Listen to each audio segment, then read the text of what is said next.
ಇದು ಕಲುಷಿತ ರಾಜಕಾರಣ ಮನಸ್ಸಿಗೆ ತುಂಬಾ ನೋವಾಗಿದೆ. ಹೀಗಂತ ಬಸವರಾಜ ಹೊರಟ್ಟಿ ಅವರು ಹೇಳಿದ್ದಾರೆ.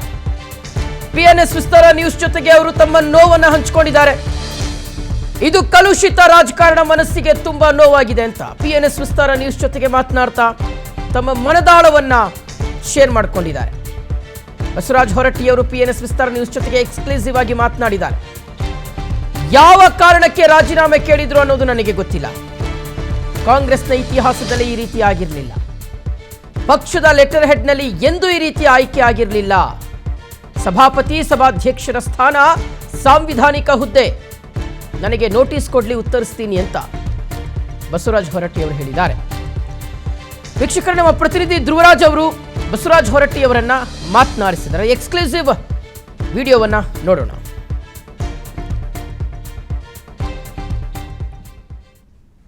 ಸಭಾಪತಿಗಳ ಪಟ್ಟಿ ಕೂಡ ಈಗ ಕಾಂಗ್ರೆಸ್ನ ಹೈಕಮಾಂಡ್ ನೀಡಿದಂತಹ ಲಿಸ್ಟ್ ನಲ್ಲಿ ಬಂದಿದೆ. ವಿಧಾನ ಪರಿಷತ್ನ ಸಭಾಪತಿಯಾಗಿ ಸಲೀಂ ಅಹಮದ್ ಅವರನ್ನ ನೇಮಕ ಮಾಡಿ ಕಾಂಗ್ರೆಸ್ನ ಹೈಕಮಾಂಡ್ ನಾಯಕರು ಈಗ ಒಂದು ಪಟ್ಟಿಯನ್ನ ಕೂಡ ಕಳಿಸಿದ್ದಾರೆ ರಾಜ್ಯಕ್ಕೆ. ಈ ವಿಚಾರಕ್ಕೆ ಸಂಬಂಧಪಟ್ಟ ಹಾಗೆ ನಮ್ಮ ಜೊತೆ ಮಾತನಾಡಲಿಕ್ಕೆ ಪರಿಷತ್ನ ಸ್ಪೀಕರ್ ಆಗಿರುವಂತಹ ಬಸವರಾಜ ಹೊರಟ್ಟಿ ಅವರೇ ಇದ್ದಾರೆ. ಅವರನ್ನ ಮಾತಾಡಿಸ್ತಾ ಹೋಗ್ತೀನಿ. ಅವರ ನಿಲುವೇನು ಅನ್ನೋದನ್ನ ಅವರನ್ನೇ ಕೇಳ್ತಾ ಹೋಗ್ತೀನಿ. ಸರ್, ಈಗ ಹೈಕಮಾಂಡ್ ನಾಯಕರು, ಕಾಂಗ್ರೆಸ್ನ ಹೈಕಮಾಂಡ್ ನಾಯಕರು ಸಭಾಪತಿಯನ್ನ ಆಯ್ಕೆ ಮಾಡಿ ಕಳಿಸಿದ್ದಾರೆ. ಸರ್, ನೀವು ಇದ್ರ ಬಗ್ಗೆ ಏನ್ ರಿಯಾಕ್ಟ್ ಮಾಡ್ತೀರಾ ಸರ್? ಅದು ತಪ್ಪು.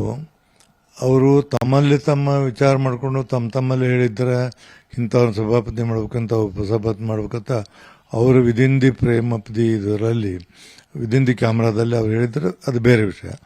ಸಹಿ ಮಾಡಿ ಪತ್ರಗಳಿಗೆ ಮಂತ್ರಿಗಳ ಜೊತೆ ಲಿಸ್ಟ್ ಬಿಟ್ಟಿದ್ದು ಇತಿಹಾಸದಲ್ಲಿ ಮೊಟ್ಟ ಮೊದಲ. ಮತ್ತು ಅವ್ರಿಗೇನೂ ಅಧಿಕಾರ ಇಲ್ಲ ಸಭಾಪತಿಯನ್ನ ಸಭಾಧ್ಯಕ್ಷನ ಆರಿಸಲಿಕ್ಕೆ. ಇಂಥವ್ರಂತ ಹೆಸರು ಅವರು ತಮ್ಮ ಪಕ್ಷದೊಳಗೆ ಹೇಳ್ಕೋಬಹುದು. ಅದು ನಾಳೆ ಸದನದಲ್ಲಿ ತೀರ್ಮಾನ ಆಗ್ತಾವೆ. ಸದನ ಸುಪ್ರೀಂ, ಅಸೆಂಬ್ಲಿಯಲ್ಲಿ ಸ್ಪೀಕರ್ನ ಆರಿಸ್ತಾರೆ, ಕೌನ್ಸಿಲ್ ಸಭಾಪತಿ ಆರಿಸ್ತಾರೆ. ಅದು ಅವ್ರು ಹೇಳುವಂಥದ್ದು ಸರಿಯಾದ ಕ್ರಮ ಅಲ್ಲ. ಮಂತ್ರಿಗಳ ಬಗ್ಗೆ ಹೇಳ್ಬೋದು, ಬಟ್ ಸಭಾಪತಿಗಳ ಬಗ್ಗೆ ಸಭಾಧ್ಯಕ್ಷ ಬಗ್ಗೆ ಹೇಳುವಂಥದ್ದು ಎಲ್ಲೂ ಇಲ್ಲ. ಇವತ್ತು ಫಸ್ಟ್ ಇತಿಹಾಸದಾಗ ಮೊಟ್ಟ ಮೊದಲನೇ ಸರಿ ನಾನು ನೋಡಾಕತ್ತೀನಿ. ಇದು ಪದ್ಧತಿ ಅಲ್ಲ. ಅವರು ಅದನ್ನು ಮಾಡಿದ ಸರಿಯಾದ ಕ್ರಮ ಅಲ್ಲ ಅಂತ ಅನಿಸ್ತದೆ. ಸರ್, ಈಗ ತಮ್ಮ ಮುಂದಿನ ನಿಲುವೇನು ಅಂತ ಸರ್? ಈಗ 13ನೇ ತಾರೀಕಿಂದ ಸೆಷನ್ ಆರಂಭ ಆಗ್ತಾ ಇದೆ. ಈಗ ಮುಂದೆ ಯಾವ ನಿರ್ಧಾರವನ್ನ ಕೈಗೊಳ್ತೀರಾ ಅಂತ? ಅದೀಗ ಅವರು ನಮಗೆ ನೋಟಿಸ್ ಕೊಡಬೇಕು. 14 ದಿವಸ ಅಡ್ವಾನ್ಸ್ ಆಗಿ 10 ಮಂದಿ ಸಹಿ ಮಾಡಿ ನೋಟಿಸ್ ಕೊಡಬೇಕು. ಸದನದಲ್ಲಿ ಪ್ರೊಸೀಜರ್ ಇರ್ತದೆ. ಅದು ಆ ಪ್ರೊಸೀಜರ್ ಪ್ರಕಾರ ಮಾಡಬೇಕು. ಮಾಡಿದಾಗ ಅವಾಗ ಸದನದಲ್ಲಿ ಬಹುಮತದಿಂದ ಏನು ನಿರ್ಣಯ ಆಗುತ್ತೆ ಆ ನಿರ್ಣಯಕ್ಕೆ ನಾವು ಬದ್ಧ ಆಗಬೇಕು. ನಾನು ಅದಕ್ಕೆ ಬದ್ಧ ಆಗಲೇಬೇಕಾಗುತ್ತೆ. ಬಟ್ ಇಲ್ಲಿವರೆಗೆ ನಾವೇನಂದ್ರೆ ರಾಜೀನಾಮೆ ಕೊಡಂತಾರೆ, ಇದನ್ನು ಮಾಡ್ತಾರೆ, ಇದು ನಡೆದಿದೆಯಲ್ಲ. ಬಟ್ ನಾವು 4.5 ವರ್ಷವರೆಗೆ ಸಭಾಪತಿಯಾಗಿ ಕೆಲಸ ಮಾಡೀನಿ. ನನಗೆ ಭಾಳಷ್ಟು ಮಂದಿ ಸಹಕಾರ ಮಾಡ್ಯಾರ. ಆ ಸದನದಲ್ಲಿ ಅವರಿಗೆ ಕನಿಷ್ಠ ನಾವು ಕೃತಜ್ಞತೆ ಹೇಳುವಂಥದಕ್ಕೂ ನನಗೆ ಆಸ್ಪದ ಸಿಗಲಿಲ್ಲ ಅಂದರೆ ನಾನು ತಪ್ಪುಗಾರ ಹಾಕ್ತೀನಿ. ಅದರ ಸಲುವಾಗಿ 13ನೇ ತಾರೀಕಿನ ದಿವಸ ಸದನದಲ್ಲಿ ಹೋಗಿ ಅದನ್ನು ಸದನ ನಡೆಸಿ ನಾ ಎಲ್ಲ ಸದಸ್ಯರಿಗೆ ಕೃತಜ್ಞತೆ ಹೇಳಿ ಅವತ್ತು ಅವರು ನೋಟಿಸ್ ಕೊಟ್ಟರೆ ಆ ನೋಟಿಸಿಗೆ ಏನು ಕ್ರಮ ತಗೋಬೇಕನ್ನೋ ತಗೊಳ್ತೀನಿ. ಸರ್, ಈಗ ಅವಿಶ್ವಾಸ ನಿರ್ಣಯ ಮಂಡನೆ ಮಾಡಬೇಕು ಅಂತ ನಿರ್ಧಾರ ಮಾಡ್ಕೊಂಡಿದ್ದಾರೆ ಅಂತ ಒಂದಿಷ್ಟು ಚರ್ಚೆಗಳು. ಸಭಾಪತಿ ವಿಚಾರದಲ್ಲಿ ಇದು ಬೇಕಾಗಿತ್ತ ಅಂತ ಸರ್? ಬೇಡಾಗಿತ್ತು ಇದು. ಯಾಕಂದ್ರೆ ಯಾರಾದರೂ ಸಭಾಪತಿ ಆಗೋದಲ್ಲೇ ಸಭಾಪತಿ ಕುಂತು ಕೆಲಸ ಮಾಡ್ತಿರ್ತಾರೆ, ಯಾರು ಬಂದರೂ ಅಷ್ಟೇ. ಅವರು ಇದು ಫಸ್ಟ್ ಟೈಮ್ ಇದು ಸಭಾಪತಿ ಇದ್ದದ್ದು ಪೀರಿಯಡ್ ಮುಗಿದಾಗ ಮಾಡ್ತಾರೆ.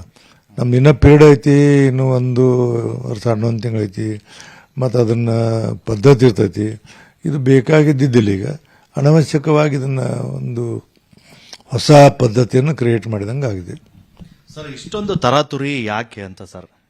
ಅದು ಅವ್ರಿಗೆ ಗೊತ್ತು, ನನಗೂ ಗೊತ್ತಿಲ್ಲ ತರಾತುರಿ ಯಾಕೆ ಅಂತ ತಿಳ್ಕೊಂಡೇಳಿ. ಅದು ತರಾತುರಿ ಮಾಡುವಂಥ ಅವಶ್ಯಕತೆ ಸಭಾಪತಿಗೆ ಬರುವುದೇ ಇಲ್ಲ. ಅದು ಯಾಕೆ ಈಗಲ್ಲೇ ಅಸೆಂಬ್ಲಿಯಲ್ಲಿ ರಾಜೀನಾಮೆ ಕೊಟ್ಟವರು ಅಲ್ಲಿ ಬರ್ತಿದೆ, ಅಲ್ಲಿ ಚುನಾವಣೆ ಮಾಡಬೇಕು ಚರ್ಚೆ. ಬಟ್ ನಮ್ಮಲ್ಲಿ ಏನು ಕಾಲಿನ ಜಗಣ ಖಾಲಿ ಇಲ್ಲಲ್ರಿ. ಈಗ ಉಪಾಧ್ಯಕ್ಷ ಖಾಲಿ ಐತಿ, ಅದನ್ನು ಉಪಾಧ್ಯಕ್ಷ ಇದ್ರ ಪದ್ಧತಿ ಪ್ರಕಾರ ಆರಿಸ್ಬೇಕು. ಬಟ್ ಸಭಾಪತಿ ನಾ ಅದೀನಿ, ನಾ ಇದ್ದಾಗ ಇನ್ನೂ ಅವರು ಸಭಾಪತಿ ಹೆಸರು ಡಿಕ್ಲೇರ್ ಮಾಡ್ತಾರಂದ್ರೆ ಇದು ಭಾಳ ಏನಂತಾರೆ ಅದಕ್ಕೆ ಅಭಾಷ ಅಂತಾರೆ. ಅದಕ್ಕೆ ಅದು ಸರಿಯಾದದಲ್ಲ ಅಂತ ನನ್ನ ಸ್ಪಷ್ಟ ಅಭಿಪ್ರಾಯ. ಸರ್, ಈಗ ಸಭಾಪತಿನ ಕಾಂಗ್ರೆಸ್ನ ಹೈಕಮಾಂಡ್ ಆಯ್ಕೆ ಮಾಡಿ ಕಳಿಸಿದ್ದಾರೆ. ಈಗ ನೀವು ಆಯ್ಕೆ ಆಗಿರೋದು ಪರಿಷತ್ನ ಸದಸ್ಯರ ಓಟಿನ ಆಧಾರದ ಮೇಲೆ. ಈಗ ಯಾರಾದರೂ ಪರಿಷತ್ನ ಸದಸ್ಯರ ಜೊತೆ ನೀವು ಮಾತಾಡಿದ್ರ ಅಂತ ಸರ್? ಮಾತಾಡಿ ನಮ್ಮ ಚಲವಾದಿ ನಾರಾಯಣ ಸ್ವಾಮಿ ಅವರು ಕೂಡ, ಸಿ ಟಿ ರವಿ ಅವರು ಕೂಡ, ಆಮೇಲೆ ಯಾರು ನಮ್ಮ ಇನ್ನೊಬ್ಬ ರವಿಕುಮಾರ್ ಕೂಡ, ಅಶೋಕ್ ಅವರು ಕೂಡ, ಆರ್ ಅಶೋಕ್ ಅವರು ಕೂಡ, ಭೋಜೇಗೌಡರು ಕೂಡ ಮಾತಾಡಿ ಅದಕ್ಕೆ ಅವರು ನಾವು ನಾಳೆ ಮೀಟಿಂಗ್ ಮಾಡಿ ಈ ದಿಲ್ಲಿಗೆ ಹೊಂಟಾರ. ಅದಕ್ಕೆ ದಿಲ್ಲಿಗೆ ಹೋಗಿ ಕೇಳ್ಕೊಂಡ್ ಬರ್ತಾರೆ ಅಶೋಕ್ ಅವರು. ಬಂದ ನಂತರ ಅವ್ರ ತೀರ್ಮಾನ ಎಲ್ಲರೂ ಕೂಡ ಏನ್ ಮಾಡ್ತಾರೆ ಆ ತೀರ್ಮಾನದಂತೆ ನಾನು ನಡೀತೀನಿ. ಸರ್, ಈಗ ಸಭಾಪತಿ ಹೆಸರನ್ನ ಕಾಂಗ್ರೆಸ್ ಇಂದ ಈಗ ನೇಮಕ ಮಾಡಿಕೊಂಡಿದ್ದಾರೆ. ಸಿಎಂ ಏನಾದ್ರೂ ನಿಮಗೆ ಕರೆ ಮಾಡಿ ರಾಜೀನಾಮೆ ನೀಡಿ ಅಂತ ಏನಾದ್ರೂ ಹೇಳಿದಾರ? ಈಗ 1 ಅವರ್ ಮುಂದೆ ಅವ್ರು ಫೋನ್ ಮಾಡಿದ್ರು ಚೀಫ್ ಮಿನಿಸ್ಟರ್, ನೀವು ರಾಜೀನಾಮೆ ಕೊಡಿ, ನಮಗೆ ಸ್ವಲ್ಪ ಎಂಬ್ರಾಸ್ಮೆಂಟ್ ಆಗತೈತಿ, ನಮ್ಮಲ್ಲಿ ಹೈಕಮಾಂಡ್ ಇಂದ ನಿಯಮ ಅನೌನ್ಸ್ ಮಾಡ್ಯಾರ, ಸ್ವಲ್ಪ ರಾಜೀನಾಮೆ ಕೊಟ್ಟರೆ ಒಳ್ಳೇದಾಕತಿ ಅಂತ ಅಂದ್ರು. ವಿಚಾರ ಮಾಡ್ತೀನಿ ಅಂತ ಹೇಳಿ ನಾನು ಅಷ್ಟೇ. ಸರ್, ಈಗ ಮುಂದಿನ ನಿರ್ಧಾರಗಳು ಏನು ಅಂತ ಸರ್ ನಿಮ್ದು? ಮುಂದೆ ಏನ್ ಮಾಡ್ತೀರಾ? ನಿರ್ಧಾರ ಅಂದ್ರೆ ಏನು, ಅವ್ರು ನೋಟಿಸ್ ಕೊಟ್ಟರೆ ಸದನ ಚರ್ಚೆ ಆಕತಿ. ಅವರು ಬಹುಮತದಿಂದ ಇದನ್ನ ಸೋಲಿಸಿದ್ರೆ ನಾ ರಾಜೀನಾಮೆ ಕೊಟ್ಟು ಮನೆಗೆ ಬರ್ತೀನಿ ಅಷ್ಟೇ. ಈಗ ಸಿದ್ದರಾಮಯ್ಯನವರ ಅವಧಿಯಲ್ಲಿ 3 ವರ್ಷ ನೀವು ಕೆಲಸ ಮಾಡಿದ್ದೀರಾ. ಈಗ ಡಿ ಕೆ ಶಿವಕುಮಾರ್ ಅವರು ಮುಖ್ಯಮಂತ್ರಿ ಆಗ್ತಾ ಇದ್ದ ಹಾಗೆ ಮೊದಲನೇ ಸದನ, ಈ ಸಂದರ್ಭದಲ್ಲಿ ಯಾಕೆ ಈ ತರ ಬದಲಾವಣೆ ಆಯ್ತು ಅಂತ ಅನ್ಸುತ್ತೆ ಸರ್? ನನಗೇನಾದ್ರೂ ಬದಲಾವಣೆ ಯಾಕಾಯ್ತು ಏನು ನನಗೆ ಗೊತ್ತಿಲ್ಲ. ಒಮ್ಮಿಂದೊಮ್ಮಿಗಲೇ ಇದು ಆಗಬಾರ್ದಾಗಿತ್ತು. ಅಟ್ಲೀಸ್ಟ್ ಸೆಷನ್ ನಡೆದ ನಂತರ ಮತ್ತೆ ಮುಂದಿನ ಸೆಷನ್ಕ್ಕೂ ಏನೋ ವಿಚಾರ ವಿನಿಮಯ ಮಾಡಬೇಕಾಗಿತ್ತು. ಒಮ್ಮಿಂದೊಮ್ಮಿಗಲೇ ಈಗ ದರ್ಗ್ನ ಈಗ ಇನ್ನೊಂದು ವಾರದಲ್ಲಿ ಈ ತೀರ್ಮಾನ ಮಾಡಿದ್ದರಿಂದ ಇದು ಸ್ವಲ್ಪ ಅಸಮಾಧಾನ ಅಂತ ಎಲ್ಲರಿಗೂ, ನನಗೊಬ್ಬರಿಗೆ ಅಲ್ಲ ಎಲ್ಲರಿಗೂ ಅಸಮಾಧಾನ ಅನಿಸಿದ್ದು. ಇದಿಷ್ಟು ಸಭಾಪತಿಗಳಾಗಿರುವಂತಹ ಬಸವರಾಜ ಹೊರಟ್ಟಿ ಅವರ ಮಾತು. ಕ್ಯಾಮರಾ ಪರ್ಸನ್ ನವೀನ್ ಜೊತೆ ಧ್ರುವರಾಜ್, PNS ವಿಸ್ತಾರ ನ್ಯೂಸ್, ಬೆಂಗಳೂರು.